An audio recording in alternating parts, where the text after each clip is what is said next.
पानी में से पुरुष बनाया,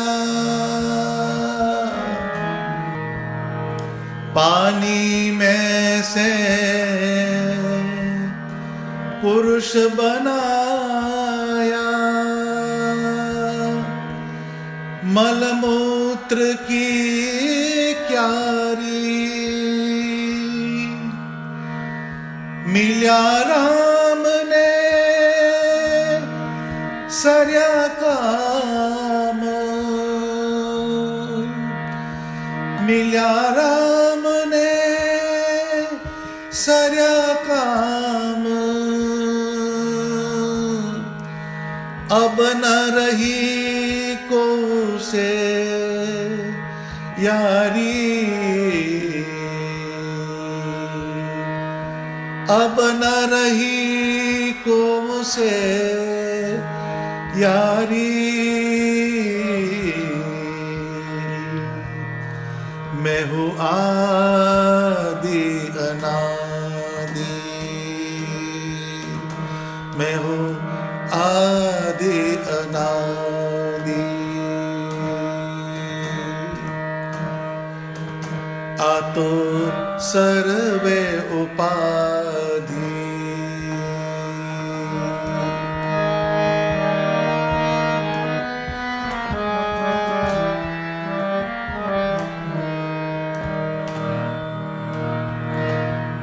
आगे तपसी तपसा करता,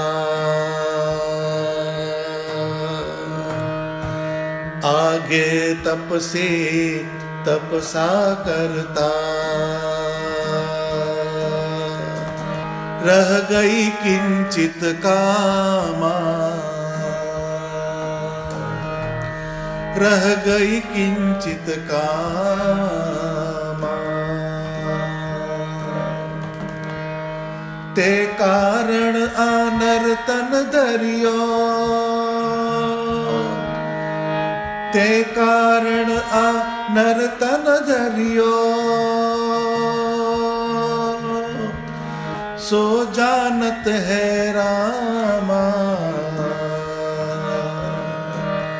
सो जानत है रामा, मैं हूँ आदि अनादि, आतो सर्वे उपाधि,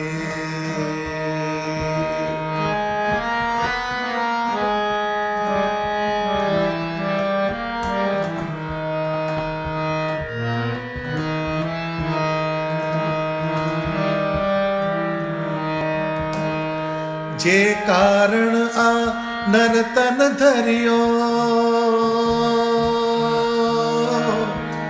जे कारण आ नरतन धरियो, ते सरियु छे काम, निष्कुड़ानंद प्रगट मल्या मोहे, निष्कुड़ानंद प्रगट मल्या मोहे, टड़्यू नाम ने ठाम, टड़्यू नाम ने ठाम, मैं हूँ आदि अनादि, आतो सर्वे उपाधि, मैं हूँ आदि अनादि, आदि अनादि, आदि अनादि। સહજાનંદ સ્વામી મહારાજની જય। સૌ હરિભક્તોને મારા જય સ્વામિનારાયણ। પાની में से પુરુષ બનાયા। અહીં સ્વામી ભગવાનની સર્જનની લીલાની વાત સમજાવે છે। પાણીના એક બુંદમાંથી મનુષ્યના દેહનું સર્જન થાય છે. પાણી એ આપણું જીવન છે. કેવી નહિવત લાગતી વસ્તુમાંથી કેટલી મહાન વસ્તુનું સર્જન થાય છે. માનવ દેહને સર્જવાની અકળ લીલા ભગવાનની છે.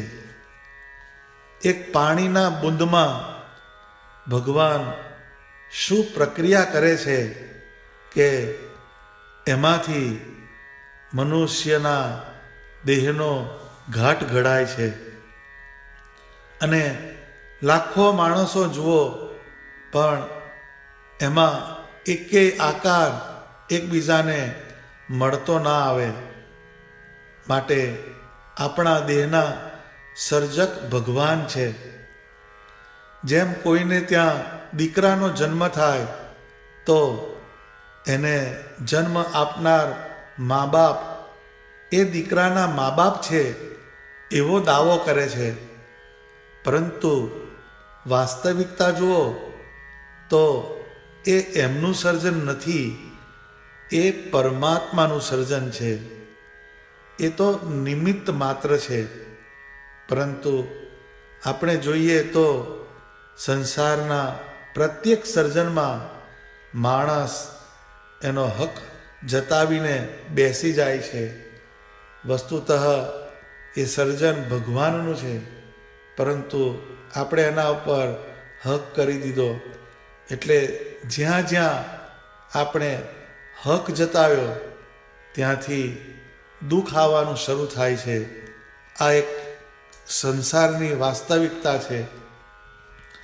ભગવાનની કૃપાથી પ્રાપ્ત થયેલ દેહમાં આપણે આપણાપણાની ભાવના દ્રઢ કરીને બેસી ગયા.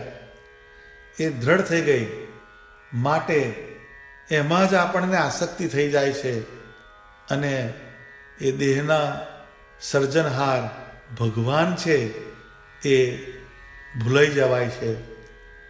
પરંતુ જે વિજ્ઞાની સંતો છે તે પોતાના દેહમાં લોભાતા નથી, પરંતુ એ દેહના સર્જક પોષક એવા ભગવાન સ્વામિનારાયણમાં એમનો જીવ જોડે છે.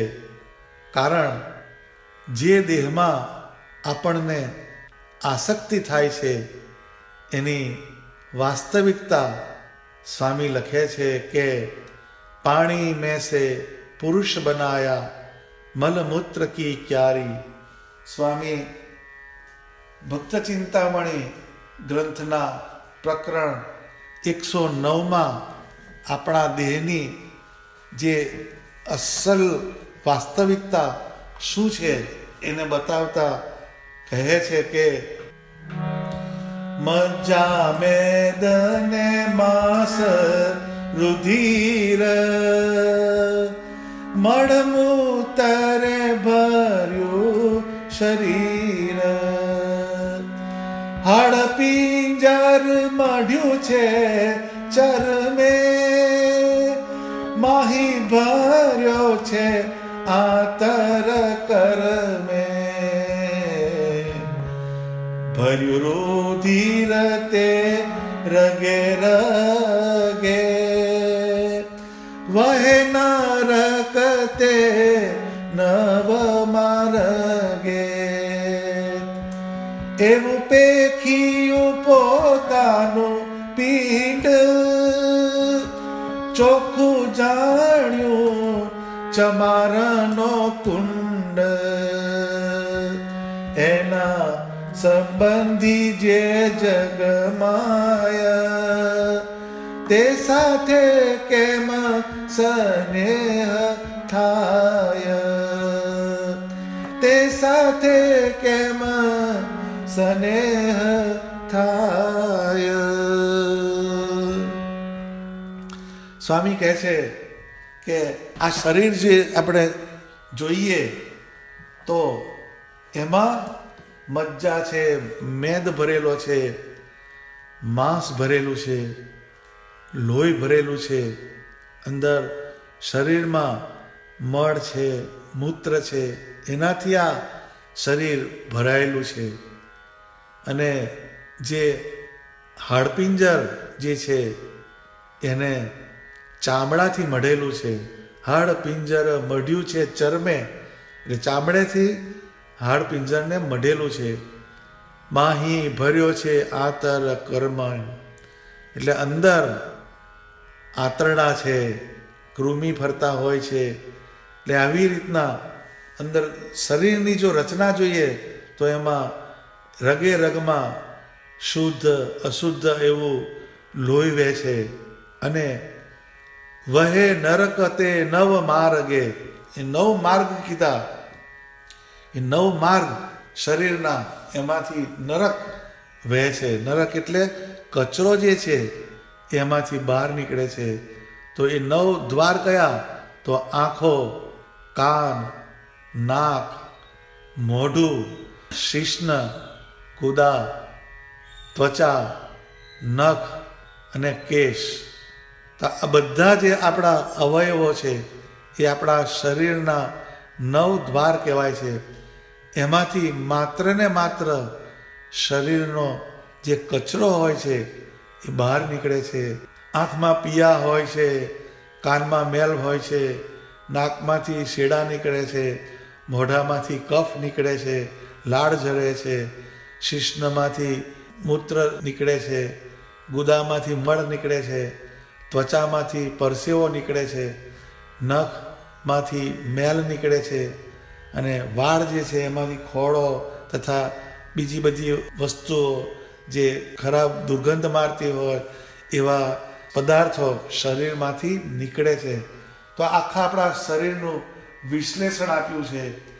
એને સ્વામી કહે છે કે એવું પેખિયું પોતાનું પિંડ, ચોખ્ખું જાણ્યું ચમારનો કુંડ.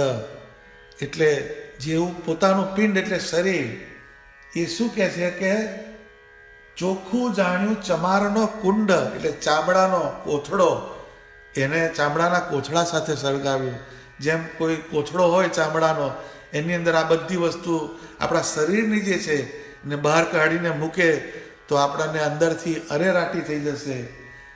એવું પેખ્યું પોતાનું પિંડ, જાણે ચોખ્ખું ચમારનો કુંડ. એના સંબંધી જે જગ માય, તે સાથે કેમ સ્નેહ થાય. એટલે આ જે એના સંબંધીઓ જે છે એ પણ આવા જ શરીરધારી સંબંધીઓ છે. તો એમાં આપણને હિત કેવી રીતે થાય, એમાં આપણને સ્નેહ કેવી રીતે થાય, એક વાતને સ્વામી આ એમની પંક્તિઓમાં સમજાવે છે. તો સ્વામી કહે છે કે એ જે વાત કરી કે પાની મેં સે પુરુષ બનાયા, મલ મૂત્ર કી ક્યારી, મિલ્યા રામ ને સર્યા કામ, અબ ના રહી કહું સે યારી.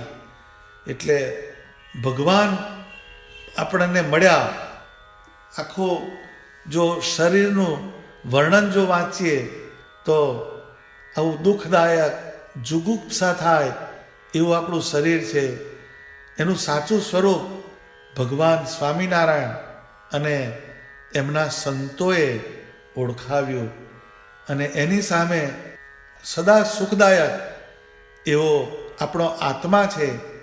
અને એ આત્મામાં નિવાસ કરનાર સ્વામિનારાયણ ભગવાનની મૂર્તિનું ધ્યાન, ભજન, સ્મરણ કરવાથી અંતરમાં સુખ થાય છે અને જીવના તાપ શમી જાય છે. નિષ્કુળાનંદ સ્વામીને સ્વામિનારાયણ ભગવાન મળ્યા, એમનું જ્ઞાન એમને સમજાયું. ત્યારથી એમને જગતમાંથી આસક્તિ તૂટવા માંડી. અહીં મિલ્યા રામને સર્યા કામ, અબ ના રહી કહું સે યારી, એવી વાત સ્વામી કહે છે. તો એ કહું સે યારી જે વાત કરે છે એમાં સ્વાર્થ પતી ગયો એટલે હવે કંઈ કામ રહ્યું નથી એવી વાત નથી, પરંતુ સત્ય વસ્તુનું સ્પષ્ટ દર્શન થવાથી નિમ્ન કક્ષાના હલકા વિષય ભોગમાંથી વૃત્તિને પાછી વાળીને ઉચ્ચ પ્રકારના ભગવાન સંબંધી વિષયમાં મનને, ચિત્તને, બુદ્ધિને અને જીવને જોડવાની આ વાત છે. સ્વામિનારાયણ ભગવાન મળ્યા અને બધા કામ પૂર્ણ થયા. હવે કોઈની સાથે યારી એટલે સ્નેહનું બંધન રહ્યું નહીં. કેમ કે આગળ જે દેહની વાત સમજાવી એ દેહની અંદર પણ આવી દુઃખરૂપ વસ્તુઓ છે, જુગુપ્સા કરાવે, અરેરાટી થાય એવી વસ્તુઓ છે. તો એની અંદર જો આવું હોય તો એના સંબંધીઓ પણ એવા જ છે, નાશવંત છે. એટલે આ દેહ અને દેહના સંબંધીનું બંધન રહ્યું નહીં. અને મેં હું આદિ અનાદિની જે વાત છે એ દ્રઢ થઈ ગઈ. અને એ જે દેહ અને દેહના સંબંધીની જે ઉપાધિ છે એ વાત મગજમાં ફિટ થઈ ગઈ. એટલે સ્વામી કહે છે કે મિલ્યા રામને સર્યા કામ, અબના રહી કહુસે યારી, મેં હું આદિ અનાદિ, આ તો સર્વે ઉપાધિ. માટે આપણે પણ એક વાત દ્રઢ કરવી જોઈએ કે આ દેહ જે છે તે ભગવાનનું આપેલું છે. દેહનું સાચું રૂપ જોઈએ તો આપણા જ દેહનો વિચાર કરીએ તો આપણને અરેરાટી થાય એવો આ દેહ છે. પણ આ દેહે કરીને ભગવાન ભજવાના છે, ભગવાનને ભજી લેવાના છે. એટલો જ એનો ગુણ રાખીને બાકી દોષ દ્રષ્ટિ રાખે તો જ સત્સંગની દ્રઢતા ટકી રહે. સ્વામી આગળ લખે છે કે આગે તપસી તપસા કરતે રહ ગઈ કિંચિત કામા. આગે એટલે પૂર્વે, તપસી એટલે ભરતજી. સ્વામી ભરતજીની વાત સંભાળે છે.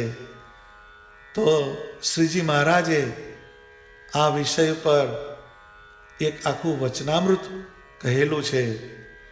શ્રીજી મહારાજ વચનામૃત ગઢડા અંત્યના 17માં કહે છે કે શ્રીમદ ભાગવતમાં જેવું ભરતજીનું આખ્યાન ચમત્કારી છે તેવી તો કોઈ કથા ચમત્કારી નથી. કેમ જે ભરતજી તો ઋષભદેવ ભગવાનના પુત્ર હતા ને ભગવાનને અર્થે સમગ્ર પૃથ્વીનું રાજ્ય ત્યાગીને વનમાં ગયા હતા. અને ત્યાં ભગવાનનું ભજન કરતા થકા મૃગલીના બચ્ચાને વિશે પોતાને હેત થયું. તો ભરતજીની વાત મહારાજ સમજાવે છે કે એ ઋષભદેવ ભગવાનના પુત્ર હતા અને સમગ્ર પૃથ્વીનું રાજ્ય એમનું હતું, પરંતુ એમણે એનો ત્યાગ કર્યો. તો ત્યાગ કેમ કર્યો હશે? તો કે એ જે રાજ્ય છે, એ સંપત્તિ છે, વૈભવ છે, સુખના સાધન છે, એમાં એમને સુખ પ્રાપ્ત નહીં થયું ત્યારે કર્યું હશે. એટલે એક ઊંચા વિચારથી ભરતજી ભગવાનના સ્વરૂપની પ્રાપ્તિ માટે વનમાં ગયા. અને વનમાં ગયા અને તપ શરૂ કર્યું. તો જ્યાં તપ કરવા બેઠા હતા ત્યાં આગળથી એક થોડે દૂર એક હરણી હતી. એ સગર્ભા હતી અને એની પાછળ સિંહ પડ્યો. એટલે હરણી દોડવા માંડી અને દોડતી દોડતી દોડતી આગળ જાય છે. ત્યાં એક ઝરણું આવ્યું તો એણે કૂદકો માર્યો ઝરણાને ક્રોસ કરવા માટે. તો એના શરીરમાં જે બાળક હતું એ સ્રવી ગયું અને એ બાળક નદીમાં તણાવા લાગ્યું. અને એ જે બચ્ચું જે હતું એને જોઈને ભરતજીને દયા આવી. તો એ દયા આવી એટલે ભરતજીએ એ બચ્ચાને લઈને એની શુશ્રૂષા કરવા માંડી, એનું જતન કરવા માંડ્યું. એને કોઈ રીતે દુઃખ ના થાય એવું એને બધી વ્યવસ્થા કરાવી. એટલે ધીરે ધીરે ધીરે ધીરે ભરતજીને એ મૃગલીમાં હેત થવા માંડ્યું. અને એ હેત એ એમના કારણ શરીરમાં પેસી ગયું. તો એ ત્યાં ભગવાનનું ભજન કરતા થકા મૃગલીના બચ્ચાને વિશે પોતાને હેત થયું, ત્યારે તે મૃગને આકારે પોતાના મનની વૃત્તિ થઈ ગઈ. પછી એવા મોટા હતા તો પણ તે પાપે કરીને મૃગનો અવતાર આવ્યો. તો અહીંયા ભગવાન એ દયાએ કરીને આપણે કોઈ પણ પદાર્થમાં હેત કરીએ એને પાપ શબ્દ વર્ણવે છે, પાપ શબ્દથી વર્ણવે છે. તો ભગવાન સિવાય બીજે જે હેત થઈ જાય એ પાપ તુલ્ય છે. એટલે જે વૃત્તિ હતી ભરતજીની એ મૃગના આકારે થઈ ગઈ. મૃગનું ચિંતન થવા માંડ્યું, રાજ્ય છોડ્યું, પરંતુ મૃગલીના બચ્ચામાં બંધાઈ ગયા. માટે અનંત પ્રકારના પાપ છે, પણ તે સર્વ પાપ થકી ભગવાનના ભક્તને ભગવાન વિના બીજા ઠેકાણે જે હિત કરવું તે અતિ મોટું પાપ છે. માટે જે સમજવું હોય ને તે જો એ ભરતજીની વાત વિચારે તો અંતરમાં અતિ બીક લાગે, જે રખે ભગવાન વિના બીજા ઠેકાણે હેત થઈ જાય એવી રીતની અતિશય બીક લાગે. અને ભરતજી જ્યારે મૃગના દેહનો ત્યાગ કરીને બ્રાહ્મણના ઘેર અવતર્યા ત્યારે ભગવાન વિના બીજે ઠેકાણે હેત થઈ જાય તેની બીકે કરીને સંસારના વ્યવહારમાં ચિત્ત દીધું જ નહીં ને જાણીને ગાંડાની પેઠે વર્ત્યા. અને જે પ્રકારે ભગવાનમાં અખંડ વૃત્તિ રહે તેમ જ રહેતા હતા. તો શ્રીજી મહારાજ અહીંયા આ ભરતજીના આખ્યાનને એક ચમત્કારી આખ્યાન એવી રીતે વર્ણવે છે. ચમત્કાર કયો છે? તો કે ભરતજી આવા શ્રેષ્ઠ પુરુષ હતા, મોટું રાજ્ય જેનું હતું, આખા પૃથ્વીનું રાજ્ય હતું, એને છોડીને વનમાં તપ કરવા ગયા. પરંતુ એક નાનું એવું મૃગલીનું બચ્ચું એમના જીવની અંદર બેસી ગયું, તો એ એમના મોક્ષમાં અવરોધ કરનારું થયું. માટે આપણે તો ભરતજી જેવી કોઈ સામર્થ્ય નથી, આપણામાં કંઈ તપ કરવાનો ઈશક પણ નથી, તો આપણે તો કેટલું બધું એનું ધ્યાન રાખવું પડે એ આખી વાતને મહારાજ સમજાવે છે. એટલે ભગવાન સિવાય બીજા ઠેકાણે આપણું કારણ શરીર જો જોડાઈ જાય તો એને પાપે કરીને આપણને એ જન્મ મરણની સંસ્કૃતિમાં લઈ જાય છે. તો આ એક વાત છે, એને સમજવા જેવી છે. તો ભરતજી પછી જે એમને જ્ઞાન રહ્યું, જે તપ કરવા માટે નીકળ્યા હતા, એમનો જે ઉદ્દેશ હતો એ ગયો નહીં. એને કારણે બીજો જ્યારે અવતાર થયો એમનો, મૃગલીના પેટે એમણે અવતાર લેવો પડ્યો. કેમ કે એમને મૃગનું ચિંતન થયું. તો એ વખતે એમને ઘણી વેદના થઈ હશે, ઘણું બધું એમને અંદરથી દુઃખ થયું હશે. પણ પછી જ્યારે મનુષ્યનો દેહ આવ્યો ત્યાર પછી બ્રાહ્મણના ઘેર દેહ મળ્યો, ત્યાં જન્મ્યા પછી એમણે જાણીને ગાંડાની જેમ વર્ત્યા. કેમ કે ગાંડા લોકો હોય એના બાજુ કોઈ લક્ષ્ય ના રાખે, તો જડ ભરત કહેવાયા. એટલે જડની જેમ એમણે વર્તન કર્યું કે કોઈ જગ્યાએ મારે મારા ચિત્તને જોડવું નથી, એવી એક દ્રઢતા કરી. અને એ ભરતજીની જે વાત છે એ મહારાજે વચનામૃતમાં સમજાવી. તો આ વસ્તુ આપણે જીવમાં ઉતારવા જેવી છે. એટલે નિષ્કુળાનંદ સ્વામી ભરતજીની વાતનું દ્રષ્ટાંત આપે છે. પરંતુ આપણે પ્રાર્થના કરીએ ત્યારે શ્રીજી મહારાજને ખૂબ જ ભાવથી વિનંતીપૂર્વક સ્વામિનારાયણ ભગવાનને કહેવું કે હે મહારાજ, મારા પૂર્વજન્મમાં તમારી મૂર્તિ સિવાય મારી બીજી કોઈ જગ્યાએ વાસના રહી ગઈ હોય, તેને કારણે તમે મને આ મનુષ્યનો દેહ આપ્યો છે. એ બધું તમને ખબર છે. પરંતુ હવે આ દેહે કરીને મને તમારી મૂર્તિ અને તમારા સત્સંગનો જે યોગ થયો છે તે ક્યારેય મારાથી છૂટે નહીં, એવી મારા ઉપર કૃપા કરજો. તો ભરતજીને જેમ જ્ઞાન રહ્યું તેથી એમણે જગતમાં ક્યાંય મનને જવા દીધું નહીં, તેમ આપણે વચનામૃત અને નંદ સંતોના ગ્રંથો અને કીર્તનોનો નિત્ય યોગ રાખવો, જેથી જે સાચું જ્ઞાન છે એ વિસરાઈ ના જાય. અને આપણે સત્સંગના માર્ગે ચાલીએ છીએ અને વચમાં જે જગત સંબંધી ગાઢ સંકલ્પ થાય છે એ સંબંધી સુખ ભોગ ભોગવવાની ઈચ્છા થાય, તેને કલ્યાણના માર્ગના ઘાતક સમજી એનાથી ચેતતા રહીને મન, બુદ્ધિ અને જીવને સ્વામિનારાયણ ભગવાનમય બનાવી દેવા અને એનાથી સહેજ પણ છૂટા પડવા દેવા નહીં, એ આ પંક્તિનો સંદર્ભ છે. આ કીર્તનનું સમાપન કરતા સ્વામી લખે છે કે જે કારણ આ નર્તન ધર્યો તે સરિયું છે કામ, નિષ્કુળાનંદ કહે પ્રગટ મળ્યા મોહે ટળ્યું નામને ઠામ.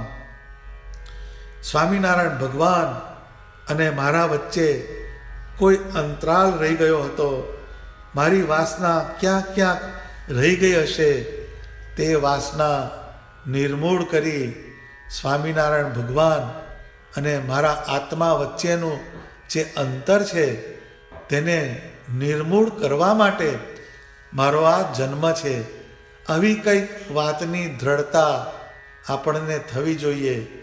નિષ્કુળાનંદ સ્વામી તો શ્રીજી મહારાજના મુક્ત હતા, પણ આપણે સાધન દશામાં જીવીએ છીએ, માટે આ પંક્તિઓનો આવો સંદર્ભ આપણે આપણા જીવનમાં ફિટ કરવો જોઈએ. રોજે આપણે આપણી સેલ્ફને એક સવાલ કરવો કે હું કોણ છું, હું શા માટે અહીંયા આવ્યો છું. આ એક વાતનું અનુસંધાન આપણને રહેવું જોઈએ. હું કોણ છું?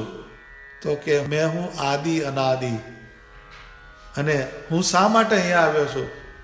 તો કે મારા વચ્ચે અને મારા અને સ્વામિનારાયણ ભગવાન વચ્ચે કંઈક અંતર રહી ગયું છે, એને પૂરું કરવા માટે, એને જીરો કરવા માટે મારો આ મનુષ્યનો દેહ છે. એટલે મારે સ્વામિનારાયણ ભગવાનનું ધ્યાન ભજન કરતાં કરતાં એમના ધામને પામવું છે, એના માટે મારો આ દેહ છે. આવી એક અંદરથી ભાવના જાગૃત રહેવી જોઈએ. નિષ્કુળાનંદ કહે પ્રગટ મળ્યા મોહે ટળ્યું નામને ઠામ. સ્વામિનારાયણ ભગવાન પ્રગટ પ્રમાણ આપણને મળ્યા, એમની મૂર્તિનો યોગ થયો, માટે આપણું નામ અને ઠામ બંને ટળી જાય છે. નિષ્કુળાનંદ સ્વામીનું નામ લાલજી સુથાર હતું, એ નામ મટીને નિષ્કુળાનંદજી તરીકે પ્રખ્યાત થયા. સ્વામી શેખપાટના વતની હતા, એ એમનું ઠામ હતું, પરંતુ એ મટીને તેઓ ધોલેરામાં નિવાસ કરીને રહ્યા. મતલબ સ્વામિનારાયણ ભગવાનનો યથાર્થ નિશ્ચય થઈ જાય પછી આપણું અસ્તિત્વ બદલાવા માંડે છે. દેહના ભાવ મટીને ભગવાન સ્વામિનારાયણના સત્સંગીના ભાવ શરૂ થઈ જાય અને આપણું અંતિમ ધ્યેય લક્ષ્ય અક્ષરધામ બની જાય છે. એ આપણે સૌને ઠરવાનું ઠામ છે. આ બે તત્વો છે, એને પહેલી પંક્તિના આદિ અનાદિ શબ્દ સાથે સીધો સંબંધ છે. જેમ સત્સંગી છે એની વ્યાખ્યા કાયમ માટેની છે, નિર્ગુણ છે, મતલબ એ અનાદિ છે. અને અક્ષરધામ પણ બધા જ પ્રકારની ઉપાધિથી મુક્ત એવું સનાતન ધામ છે. એ આપણું ઠામ છે. આપણે ચિરકાળ નિવાસ કરવાનું એ શ્રેષ્ઠમાં શ્રેષ્ઠ સ્થાન છે. આમ આપણા નામ અને ઠામનું પરિવર્તન થઈ જાય છે. પણ એ ક્યારે? તો કે નિષ્કુળાનંદ કહે પ્રગટ મળ્યા મોહે, ટળ્યું નામને ઠામ. તો સ્વામીએ જે આ પદ લખ્યું એમાં શરૂઆત જે કરી કે મેં હું આદિ અનાદિ, એ પોતાના અનાદિત્વની વાત કરી. પછી જે બધી ઉપાધિઓ છે એનું એમણે વર્ણન કર્યું અને અંતમાં એ વાતને પહેલી પંક્તિ સાથે ફિટ કરે છે કે નિષ્કુળાનંદ કહે પ્રગટ મળ્યા મોહે, ટળ્યું નામ ને ઠામ. એટલે આપણું જે અસ્તિત્વ જે છે એની જે વાસ્તવિકતા શું છે? તો કે આપણે ભગવાનના ભક્ત છીએ, આપણે ચૈતન્ય સ્વરૂપ છે અને આપણે ચૈતન્યમય એવા અક્ષરધામમાં જવા માટે આપણો આ જન્મ થયો છે. તો આ દેહે કરીને આપણે સ્વામિનારાયણ ભગવાનનું ભજન, ધ્યાન, સ્મરણ એ બધું કરી લેવું અને અંદરથી આત્મનિષ્ઠાની દ્રઢતા રાખીને પછી આપણે ભગવાનનું ભજન કરીએ તો એ ભજન આપણને વિક્ષેપ ના કરાવે અને આપણી ભક્તિ નિર્વિઘ્ન બને અને આપણી ભક્તિ જે છે એનું ઉપાસનામાં પરિવર્તન થાય. જે ભક્તિ આપણા શરીરમાં થતી હતી, ઇન્દ્રિયોમાં થતી હતી, એ ધીરે ધીરે મનમાં થતી જાય, બુદ્ધિમાં થતી જાય અને પછી એ આપણા આત્માની અંદર એનું પ્રતિબિંબ પડે અને એ આત્માની અંદર જ્યારે આપણે ભગવાનનું સ્મરણ થાય, મંત્ર જાપ થાય અને ભગવાનના આકારનું ચિંતન થાય ત્યારે એ ઉપાસનામાં પરિવર્તન પામે છે. તો એ દેહભાવમાંથી આત્માના ભાવમાં જઈને ભગવાન સ્વામિનારાયણની ઉપાસના કરવાની અને ભગવાનના ધામનું ચિંતન કરવાનું. આ લોક જગતના જે પદાર્થ છે એ માયિક છે, નાશવંત છે અને પરમાત્માના ધામની અંદર જે સુખ છે એ અમાયિક છે અને કાયમનું છે. એવું આ અનાદિત્વનું જે બંધન આપણા આત્માનું અને પરમાત્માનું, ભગવાન સ્વામિનારાયણ અનાદિ છે, એવી રીતના આપણો આ જે જીવ છે એ દરેક યોનિમાં ફરતો ફરતો ફરતો ફરતો પછી જ્યારે મનુષ્યના દેહમાં આવે પછી એનામાં જ્ઞાનનો વિવેક થાય, પછી આપણે ચૈતન્ય સ્વરૂપ છીએ, આપણે અનાદિ છીએ, આપણે ભગવાનના ધામની અંદર જવા માટે આપણો જન્મ છે, આવી એક દ્રઢતા થાય ત્યારે એ અનાદિત્વની જે વાત સ્વામીએ કીધી એ દ્રઢ થાય. એટલે રોજ જે આપણે આપણી સેલ્ફને એક ઓટો સજેશન મૂકવાનું પથારીમાંથી ઉઠીએ ત્યારે કે મેં હું આદિ અનાદિ, આ તો સર્વે ઉપાધિ. આટલી બે વસ્તુ એનું જો કાયમ આપણને અંદરથી સ્પાર્ક રહ્યા કરે તો આપણા જીવનની અંદર ઘણી બધી વસ્તુઓની સમસ્યાઓનો હલ થઈ જાય.